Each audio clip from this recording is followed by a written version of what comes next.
এখানে লোকটি ছাগলের মুখে হাওয়া করতে থাকে, সাথে সাথে ছাগলটি ফুলতে শুরু করে। তখনই পাশের লোকটি বলে, ওস্তাদ ছাগলটি মোটা হয়ে যাচ্ছে। আরে মোটা হচ্ছে না, আমি হাওয়া করছি। হাওয়া ভরে আমাদের লাভ কি? লাভ একটাই, 10,000 টাকার ছাগল 50,000 টাকায় বিক্রি করব। ওস্তাদ আপনার মতো বোকা কেউ আছে যে এই রোগা ছাগল 50,000 টাকা দিয়ে নিবে? আরে লোক বোকা নয়, বোকা বানাতে হয়। আমি যা বলছি তুই তাই করবি।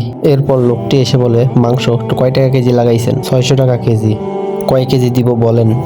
আমি একটা ছাগল বিক্রি করব। লোকটি এসে বলে, দোকানদার ছাগল কিনে নেন, মহল্লার সবাই মাংস কিনবে, আমি আপনার পার্মানেন্ট কাস্টমার, আমাকে 3 কেজি মাংস দেন। এরপর দোকানদার বলে, আচ্ছা আমি ছাগল দেখে কিনবো। দেখেই কিনবেন, সমস্যা নাই। আমি কি তাহলে ছাগলের মালিককে ছাগল নিয়ে আসতে বলবো? আচ্ছা ঠিক আছে, এখনই বলেন। আচ্ছা ঠিক আছে, আমি নিয়ে আসতে বলছি। এরপর ছাগলটি অনেক বড় দেখছি, কত টাকা দিতে হবে বলো? 60,000 টাকা বিক্রি করবো। আমি 50 দিব। আচ্ছা টাকা দিন।